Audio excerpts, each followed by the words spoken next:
local.com देख रहे हैं और मेरा नाम है नीलेश। संविधान सीरीज में हम इस बार आर्टिकल 18 की बात कर रहे हैं। आर्टिकल 18 को इस तरह समझिए कि पहले भी और आज भी कुछ लोग अपने आप को बेवजह फैंटम मान के घूमते रहते हैं। पहले तो ये था कि फला कोई आ रहा है तो मार एकदम नारा लगता था कि महाराजा धीराज पता नहीं तुर्र में हिंद पधार रहे हैं। मतलब उनको ये उपाधि मिली हुई होती थी। जैसे कुछ लोगों ने कुछ युद्ध जीता तो अपने नाम के आगे विक्रमादित्य लगा लिया, सम्राट लगा लिया, महान लगा लिया। मतलब खुद ही खुद को उपाधि दे ले रहे थे या कहीं कहीं उनके दरबार से उनको उपाधि दी जाती थी।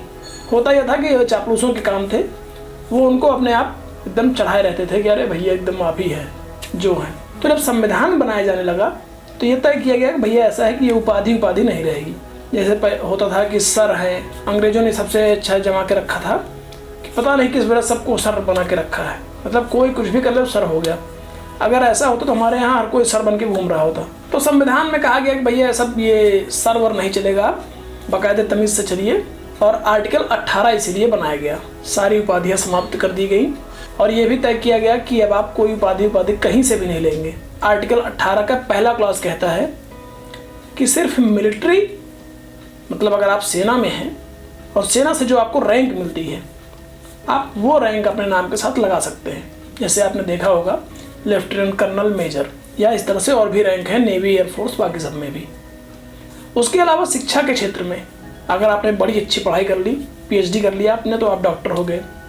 और भी इस तरह की जो रैंक होती हैं, इसके लिए अपवाद है। मतलब आप इस क्षेत्र में अगर आपने बहुत अच्छा काम कर दिया तब आपको ये उपाधियाँ मिलती हैं और आप उसको लगा सकते हैं, बाकी नहीं। अच्छा, जो लोग संविधान बना रहे थे वो बहुत पढ़े लिखे और विद्वान आदमी थे। उनको पता था कि कुछ लोग दुष्टाई करेंगे ज़रूर, कि अगर यहाँ पर रोका जा रहा है कि यहाँ से आप उपाधि नहीं लेंगे तो कहीं और से लेके चले जाएंगे। इसीलिए आर्टिकल 18 का क्लॉज 2 जोड़ा गया, जो कहता है कि आप किसी और देश से भी कोई उपाधि नहीं लेके चले जाएंगे। पता लगा गए विदेश और वहाँ सर बन के लौट रहे हैं तो ये भी नहीं होगा। आर्टिकल 18 का क्लॉज 3 कहता है कि अगर आप भारत के नागरिक नहीं भी हैं, इसके बावजूद अगर आप भारत सरकार के अंदर किसी लाभ या विश्वास के पद पर तैनात हैं तब भी आप कोई उपाधि नहीं लेंगे। अगर आपको उपाधि लेना ही है तो ये उपाधि आप राष्ट्रपति की मंजूरी के बाद ही ले सकते हैं। मतलब ये नहीं होगा कि खाओ हमारा गाओ किसी और का।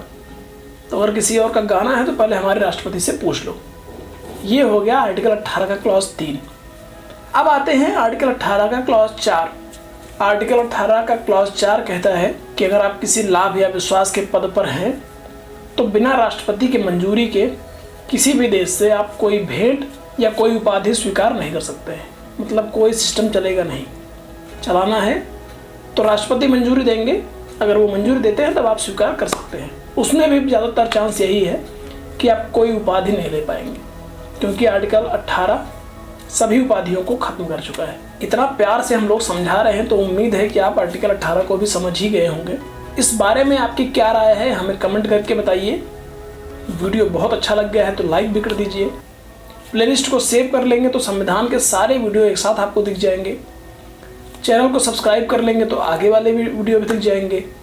और अगर घंटी वाली बटन दबा देंगे तो वीडियो डालते ही सबसे पहले आपको पता चल जाएगा। इंस्टाग्राम पर वीडियो देख रहे हैं तो इंस्टाग्राम पेज को लाइक कर लीजिए। फेसबुक पर देख रहे हैं तो फेसबुक पेज को लाइक कर लीजिए। वीडियो अच्छा लग रहा है तो शेयर कर देंगे तो हम और लोगों तक पहुँच जाएंगे। संविधान की जानकारी और भी लोगों को हो जाएगी। धन्यवाद।